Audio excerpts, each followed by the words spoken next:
About 2 years ago, in the summer of 2017, I first heard Lil Uzi Vert's hit single XO Tour Life playing in the background of a house party I was attending.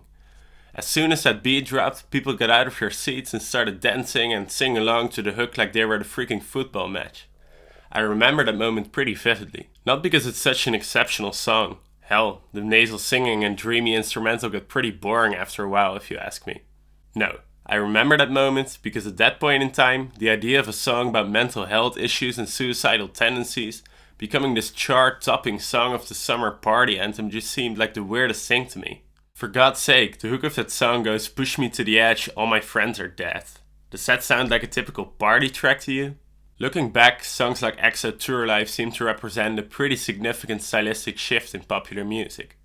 Since then, there's been a wave of so-called emo rappers like Juice WRLD, Trippie Redd, Bones, and of course the late Lil Peep and XXXTentacion, combining the dark aesthetic of 2000s emo and nu metal bands with the minimal production style of trap music. And now, with the rise of artists like Billie Eilish, even pop stars are hopping on the sad boy train, and the charts are increasingly dominated by skeletal drums, moody sub-bass, high-pitched synth melodies in a minor key, and lyrics about artists trying to fight their inner demons while being trapped in a downward spiral of failing relationships and substance abuse.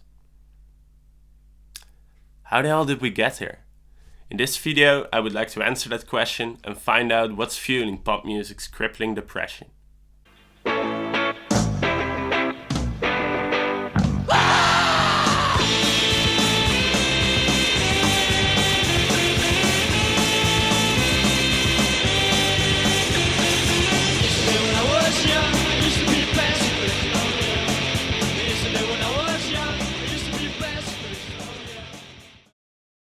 Okay, so I would say emo-rap as a trend started around 2017 as an offshoot of trap music, or more specifically SoundCloud rap. But the idea of a rapper really revealing himself emotionally in this super honest, unfiltered way is way older than that and goes back all the way to the 90s.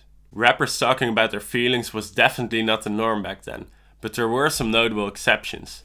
Tupac, Common, DMX, Eminem, and even Biggie on occasion, with songs like Ready to Die and Suicidal Thoughts.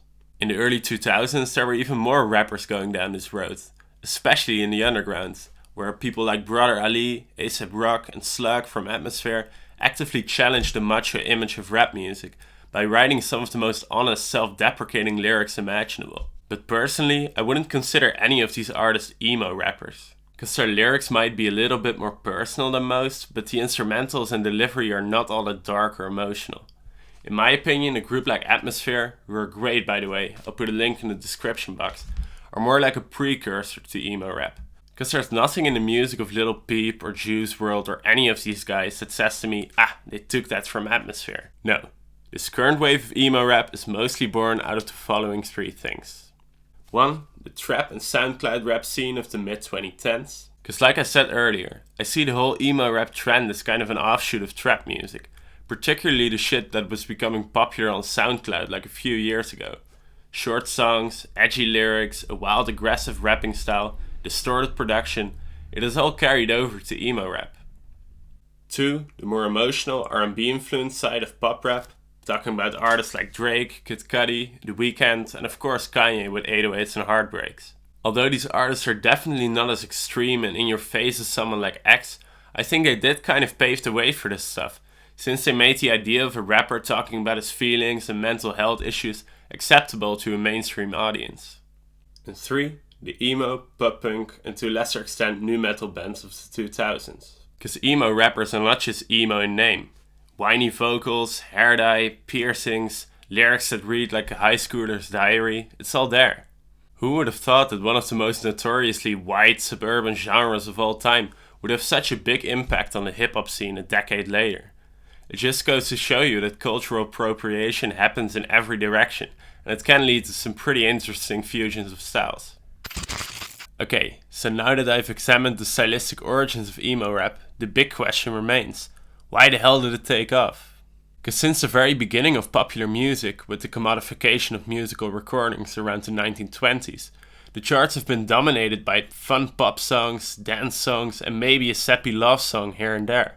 Of course, when we talk about the past now, we completely romanticize it, and turn it into this rose-colored fantasy of anti-establishment counterculture bullshit, while totally ignoring all the mindless crap that was actually topping the charts back then. But that's something for another video. My point is that historically, the general public seems to prefer something lighthearted and fun when it comes to the music they consume. So why are today's charts topped by songs about depression and drug abuse then? Well, I could think of a few reasons. An obvious one would be that we haven't exactly had the most stable social-political climate over the last few years. The 2016 US election, migration issues, the Me Too movement, police brutality, the opioid epidemic, the Brexit, just to name a few examples. And sure, there's always something going on in the world, and most pop music isn't all that political. But all these things do contribute to a culture that is not really in the mood to constantly listen to songs about partying and celebrating life and falling in love with a stripper. Shoutouts to T-Pain. Plus, I don't want to complain, but being a teenager or young adult nowadays kinda sucks. Schools are facing budget cuts, wages are dropping, student loan debt is rising, and I don't know what it's like in America or other parts of the Western world. But here in the Netherlands, most college kids are paying like 400 to 500 euros a month to live in some shithole with like 5 other roommates, just so their landlord can piss it all away on a beach in God knows where. And despite all that, we're constantly being portrayed as these self-absorbed, spoiled brats by people from a generation who, in a lot of respects, had it a lot easier than we do. I'm not saying we have it the hardest or anything like that, but considering the current state of things, there's enough reason for young people to listen to some depressing music. That being said, I think the main reason people are drawn to this current wave of trap and emo rap is a musical one. Because ever since emo rock and nu metal died out in the mid-2000s, mainstream music has been nothing but happy, ultra-polished party songs. Hip-hop's bling era, all the dance pop divas, the boy band resurgence, and worst of all, the EDM boom of the early 2010s, which I vividly remember because that's right around the time I entered high school and I couldn't fucking go anywhere without hearing Avicii or Skrillex blasting out of the portable speaker of some backwards baseball cap wearing bro. So around 2015, after years of listening to Pitbull, Martin Garrix and LMFAO, the mainstream finally got sick of this overblown euphoric EDM sound and wanted something a little darker.